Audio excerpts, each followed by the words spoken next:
வணக்கம். இப்பயணத்தில் என்னுடன் பைபிள் ஒரு வருடத்தினுள் படிக்க முன் வந்த அனைவருக்கும் நன்றி. எல்லாம் வல்ல இறைவனின் ஆசி என்றும் உங்களுடன் இருப்பதாக.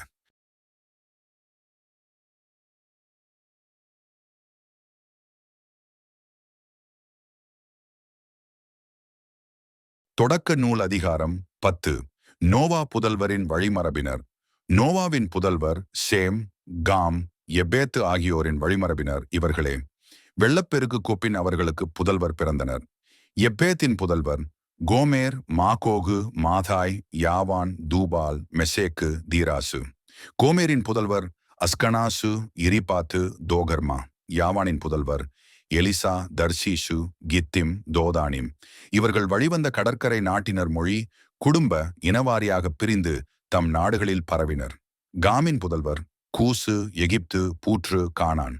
கூஷின் புதல்வர் ஷெபா, அவிலா, சப்தா, இராமா, சப்தகா. இராமாவின் புதல்வர் ஷேபா, தேதான். மேலும் கூசுக்கு நிம்ரோது பிறந்தான்.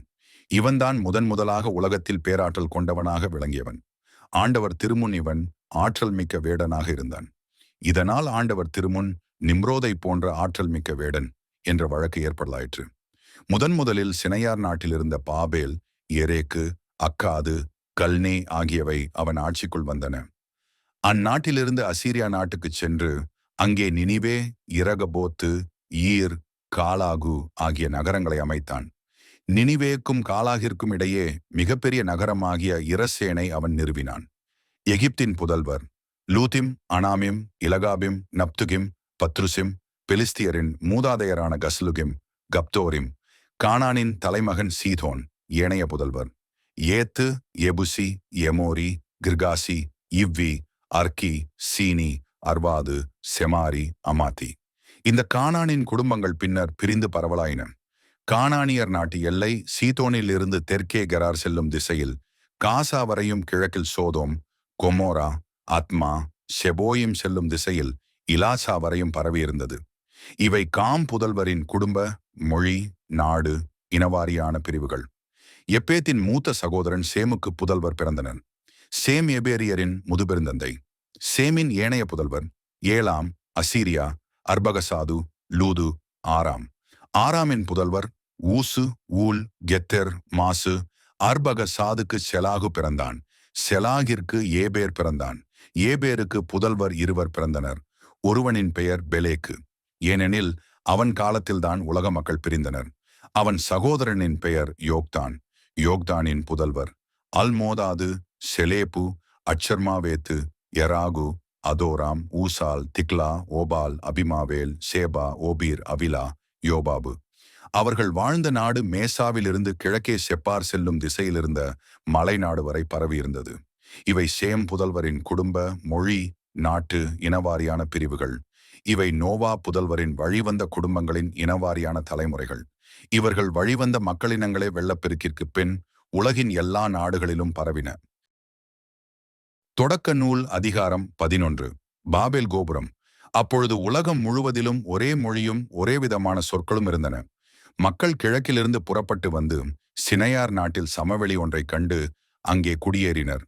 அப்பொழுது அவர்கள் ஒருவரை ஒருவர் நோக்கி, வாருங்கள், நாம் செங்கற்கள் அறுத்து அவற்றை நன்றாக சுடுவோம் என்றனர். அவர்கள் செங்கல்லை கல்லாகவும் கீழை காரையாகவும் பயன்படுத்தினர். பின் அவர்கள், வாருங்கள், உலகம் முழுவதும் நாம் சிதறுண்டு போகாதபடி வானளாவிய கோபுரம் கொண்ட நகர் ஒன்றை நமக்காக கட்டி எழுப்பி நமது பெயரை நிலைநாட்டுவோம் என்றனர். மானிடர் கட்டி கொண்டிருந்த நகரையும் கோபுரத்தையும் காண்பதற்கு ஆண்டவர் கீழே இறங்கி வந்தார். அப்பொழுது ஆண்டவர், இதோ மக்கள் ஒன்றாக இருக்கின்றனர். அவர்கள் எல்லோரும் ஒரே மொழி பேசுகின்றனர். அவர்கள் செய்யவிருப்பதன் தொடக்கமே இது. அவர்கள் திட்டமிட்டு செய்யவிருப்பது எதையும் இனி தடுத்து நிறுத்த முடியாது. வாருங்கள், நாம் கீழே போய் அங்கே ஒருவர் மற்றவரின் பேச்சை புரிந்து கொள்ள முடியாதபடி அவர்கள் மொழியில் குழப்பத்தை உண்டாக்குவோம் என்றார். ஆண்டவர் அவர்களை அங்கிருந்து உலகம் முழுவதிலும் சிதறுண்டு போகச் செய்ததால் அவர்கள் நகரை தொடர்ந்து கட்டுவதை கைவிட்டனர். ஆகவே அது பாபேல் என்று வழங்கப்பட்டது. ஏனெனில் அங்கே ஆண்டவர் உலகெங்கும் வழங்கி வந்த மொழியில் குழப்பத்தை உண்டாக்கினார். அங்கிருந்து அவர்களை ஆண்டவர் உலகம் முழுவதிலும் சிதறுண்டு போகச் செய்தார். சேமின் வழிமரபினர். சேமின் தலைமுறைகள் இவையே. வெள்ளப்பெருக்கிற்கு 2 ஆண்டுகளுக்கு பின் ஷேம் 100 வயதாக இருந்த பொழுது அவனுக்கு அர்பகசாது பிறந்தான். அர்பகசாது பிறந்த பின் ஷேம் 400 ஆண்டுகள் வாழ்ந்தான். அப்பொழுது சேமுக்கு புதல்வரும் புதல்வியரும் பிறந்தனர். அர்பகசாது 35 வயதாக இருந்தபொழுது அவனுக்கு செலாகு பிறந்தான். செலாகு பிறந்த பின் அர்பகசாது 403 ஆண்டுகள் வாழ்ந்தான். அப்பொழுது அர்பகசாதுக்கு புதல்வரும் புதல்வியரும் பிறந்தனர். செலாகு 30 வயதாக இருந்தபொழுது அவனுக்கு ஏபேர் பிறந்தான்.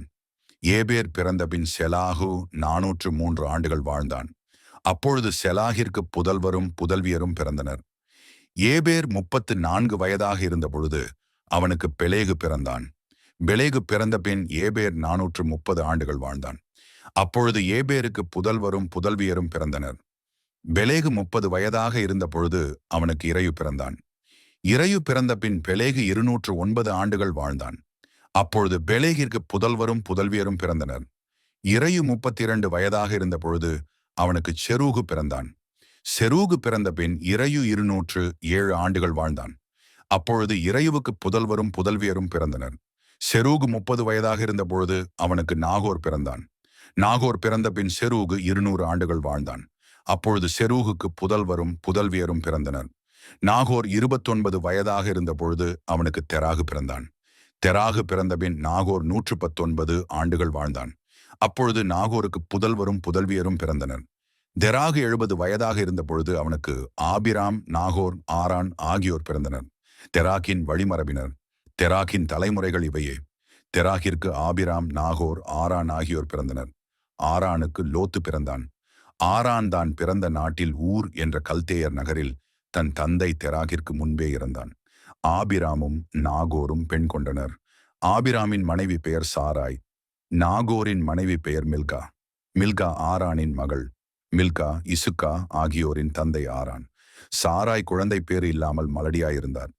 தெராகு தம் மகன் ஆபிராமையும் தம் மகன் ஆரானின் புதல்வன் லோத்தையும் தம் மருமகளும் தம் மகன் ஆபிராமின் மனைவியுமான சாராயையும் அழைத்து கொண்டு ஊர் என்ற கல்தேயர் நகரை விட்டு கானான் நாட்டை நோக்கி புறப்பட்டுச் சென்றார்.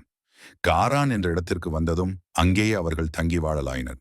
தெராகு 205 வயதாக இருந்தபொழுது காரானில் இறந்தார். திருப்பாடல்கள் அதிகாரம் 2. கடவுள் தேர்ந்து கொண்ட அரசர். வேற்றினத்தார் சீறி எழுவதேன்?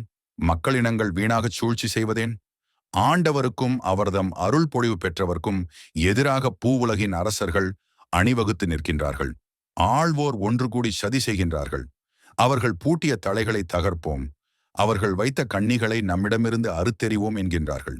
விண்ணுலகில் வீற்றிருப்பவர் எள்ளி நகைக்கின்றார். என் தலைவர் அவர்களை பார்த்து ஏளனம் செய்கின்றார். அவர் சினமுற்று அவர்களை மிரட்டுகின்றார். கடுஞ்சினத்தால் அவர்களை கலங்கடிக்கின்றார். என் திருமலையாகிய சீயோனில் நானே என் அரசரை திருநிலைப்படுத்தினேன். ஆண்டவர் ஆணையிட்டு உரைத்ததை நான் அறிவிக்கின்றேன். நீர் என் மைந்தர், இன்று நான் உம்மை பெற்றெடுத்தேன். நீர் விரும்புவதை என்னிடம் கேளும். பிற நாடுகளை உமக்கு உரிமை சொத்தாக்குவேன். பூவுலகை அதன் கடையெல்லை வரை உமக்கு உடைமையாக்குவேன். இருப்புக்கோளால் நீர் அவர்களை தாக்குவீர். குயவன் களத்தைப் போல அவர்களை நொறுக்குவீர். ஆகவே மன்னர்களே, விவேகமாக நடந்து கொள்ளுங்கள். பூவுலகை ஆள்வோரே, எச்சரிக்கையாயிருங்கள். அச்சத்தோடு ஆண்டவரை வழிபடுங்கள். நடுநடுங்குங்கள். அவர் முன் அகமகிழுங்கள். அவர் சினங்கொள்ளாதபடியும் நீங்கள் வழியில் அழியாதபடியும் அவரது காலடியை முத்தமிடுங்கள். இல்லையேல் அவரது சினம் விரைவில் பற்றி எரியும். அவரிடம் அடைக்கலம் புகுவோர் அனைவரும் பேறு பெற்றோர்.